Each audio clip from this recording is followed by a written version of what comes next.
नमस्कार. एकंदरीतमध्ये आपलं मनपूर्वक स्वागत. गोव्यात आज काय काय घडलं आणि कुठल्या बातमीची चर्चा आहे हे कमीत कमी वेळेमध्ये या बुलेटिनमधून तुमच्यासमोर आणण्याचा आमचा नेहमी प्रयत्न असतो. आजही आम्ही तुम्हाला अशा काही निवडक महत्त्वाच्या बातम्या दाखवणार आहोत. पण सगळ्यात आधी जाऊया आमच्या डिजिटल न्यूजरूममध्ये. तिथे आमची सिनियर प्रोड्युसर संघवी आहे. संघवीकडून अपडेट्स घेऊया. संघवी, काय अपडेट्स आहेत तुझ्याकडे? गोव्यात आज काय काय घडलं आहे? दिनेश, मुख्यमंत्री प्रमोद सावंत यांनी मागच्याच वेळी एक विधान केलं होतं. गोव्यामध्ये जी सध्या गुन्हेगारी वाढती आहे याच्यामध्ये बाहेरच्या राज्यातनं जे नागरिक आलेले आहेत त्यांचा जास्त सहभाग असल्याचं त्यांनी सांगितलं होतं. आणि याचा आज प्रत्यय आला आहे, कारण 17 वर्षाच्या एका मुलीवर 21 वर्षाच्या झारखंडमधल्या एका मुलानं लैंगिक अत्याचार केलेला आहे. पोलिसांनी त्याला अटक केलेली आहे. दुसरी बातमी आहे ती म्हणजे पणजी पोलिसांनी फॉरेस्ट गार्डन आहे तिथे एका 22 वर्षाच्या तरुणाला अटक केलेली आहे. त्याच्याकडून जवळपास 2 लाखाचं चरस जप्त करण्यात आलेलं आहे. आणखी काही धागेदोरे मिळतात का याची सुद्धा पोलीस सध्या कसून चौकशी करत आहेत. आणि तिसरी चांगली बातमी आहे ती म्हणजे की गोव्यात पहिलं आंतरराष्ट्रीय समुद्री पर्यटन जहाज दाखल झालेलं आहे. वायकिंग मार्स असं त्याचं नाव आहे. जवळपास 659 पर्यटक आणि 452 क्रू मेंबरना घेऊन हे जहाज आहे ते गोव्यात दाखल झालेलं आहे. त्यामुळे पर्यटनाच्या दृष्टीनं ही एक चांगली बातमी आहे. दिनेश, धन्यवाद संघवी या माहितीबद्दल. संघवी जसं म्हणाली, गोव्यातल्या गुन्हेगारीला आळा घालण्यात कमी पडतायत पोलीस आणि याचं एक मुख्य कारण आहे ते म्हणजे ड्रग्सचा धंदा आणि तरुणांमध्ये वाढत चाललेलं ड्रग्सचं सेवन. आणखीही काही बातम्यांवर आपण नजर टाकूया थोडक्यात. हिमवृष्टीची ही दृश्य तुम्ही पाहताय ती आहेत काश्मीरमधल्या कुपवाडा जिल्ह्यातली. कुपवाडा जिल्ह्यात उंच भागात सर्वत्र बर्फ पडला आहे आणि त्यामुळे इथले रस्ते बर्फाच्छादित झाले आहेत. हे मार्ग खुले करण्यासाठी अशा प्रकारची वाहनं वापरली जातात. उंचावरील भागात अजूनही हिमवृष्टी सुरू असल्यामुळे कुपवाडातल्या अनेक शाळांना सुट्टी देण्यात आली आहे. यानंतर बघूया, गेली अनेक वर्ष धोकादायक असलेल्या वाळपईच्या उच्च माध्यमिक विद्यालयाच्या इमारतीच्या दुरुस्तीचं काम अखेर सुरू झालं आहे. गेल्या अनेक वर्षांपासून या हायस्कूलच्या छपराला गळती लागली आहे. भिंतीही धोकादायक झाल्या होत्या. जवळपास 500 विद्यार्थी या शाळेत शिकतात. अनेक वेळा गळतीमुळे काही विद्यार्थ्यांना विजेचा धक्काही बसला आहे. आता जवळपास 70 लाख रुपये खर्च करून या दुरुस्तीसाठीचं काम हाती घेण्यात आले आहे. आता बघूया बातमी फोंडा गावातली. फोंडा गावाजवळ फार्मगुडी रस्त्यावर 4 वाहनांमध्ये विचित्र अपघात झाला आहे. यात दुचाकी चालकाच्या पायाला गंभीर दुखापत झाली आहे. त्याला IMD रुग्णालयामध्ये दाखल करण्यात आले. केवळ नशीब बलवत्तर म्हणून कारमधले काही प्रवासी वाचले आहेत. रस्त्यावरील वाहतूक कोंडीमुळे हा अपघात झाल्याचं घटनास्थळी असलेल्या वाहन चालकाने म्हटलं आहे. आणखी काही महत्त्वाच्या घडामोडी आपण पाहणार आहोत, पण त्याआधी पाहूया कुठच्या बातम्या झाल्यात आजच्या हेडलाईन्स.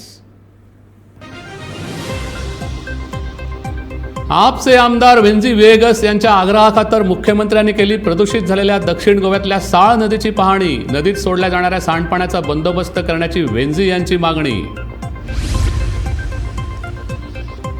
वास्को रेल्वे स्थानकाबाहेरच्या खाद्यपदार्थांच्या स्टॉल्सवर अन्न आणि औषध प्रशासनाची धाड. भेसळ करणाऱ्या आणि अस्वच्छता ठेवणाऱ्या स्टॉल्सवर होणार कारवाई.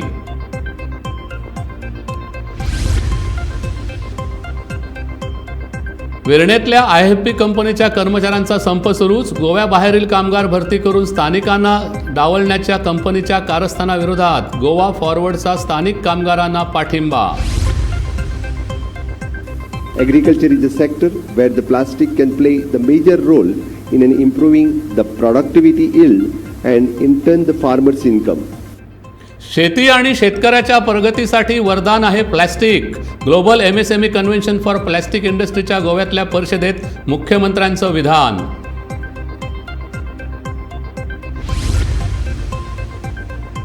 मायनिंग लिलाव घेताना पूर्वीच्या कामगारांना कामावर ठेवण्याचं बंधन मायनिंग कंपन्यांवर नाही. या खाण संचालकांच्या माहितीनंतर गोवा फॉरवर्डचे अध्यक्ष विजय सरदेसाई यांची मुख्यमंत्र्यांवर टीका. आणि वायकिंग मार्स हे पहिलं आंतरराष्ट्रीय क्रूज गोव्यात झालं दाखल. 651 प्रवासी आणि 452 क्रू मेंबर्सचं गोयकरांनी केलं काळजा सावंत स्वागत. आता आणखी काही बातम्या बघूया पटापट. नावेलीच्या आवर लेडी ऑफ द रोझरी या चर्चमध्ये ख्रिस्ती बांधवांचं 2 दिवसांचं फेस्ताचं मास सुरू झालं आहे. बुधवार आणि गुरुवार 2 दिवसीय प्रार्थना असते. ख्रिश्चन बांधव अंतःकरणात श्रद्धा ठेवून परंपरेनुसार हे पर्व साजरं करतात. इतरांशी तुलना करीत न बसता आपल्याला मिळालेलं जीवन आनंदाने आणि समाधानाने जगता आलं पाहिजे अशी शिकवण या मासमधून दिली जाते. यानंतर बघूया पणजी शहरातल्या भाटले भागात कचऱ्याचे ढीग साचले आहेत. बाहेरून लोक कचरा आणत असल्याचा आरोप स्थानिकांनी केला आहे. पणजी महापालिका आठवड्यातून एकदा कचरा उचलण्यासाठी येते. या कचऱ्यामुळे संपूर्ण परिसरात प्रदूषण होतं. त्यामुळे पणजी महापालिकेने कचऱ्यासाठी किमान डस्टबिन तरी उपलब्ध करून द्यावेत अशी मागणी स्थानिकांनी केली आहे. स्मार्ट सिटी बनू पाहणाऱ्या राजधानी पणजीची ही अशी अवस्था आहे. डिचोली परिसरातल्या नावेलीमधल्या वारकऱ्यांनी कुळ साहेबीण या स्थानाजवळ दिंडी काढली. विठ्ठलाच्या जयघोषात हे वारकरी रंगून गेले. बघूया या दिंडीची एक झलक.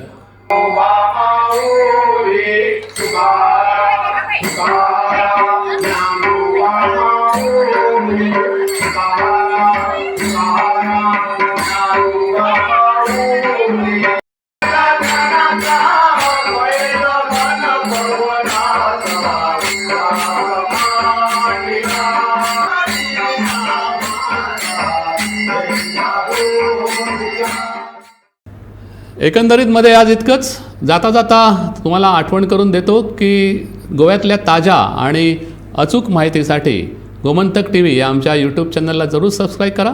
तसंच दैनिकगोमंतक.com या आमच्या वेबसाईटलाही फॉलो करा. तसंच आमच्या फेसबुकलाही फॉलो करा. धन्यवाद. उद्या पुन्हा भेटूया. शुभरात्री.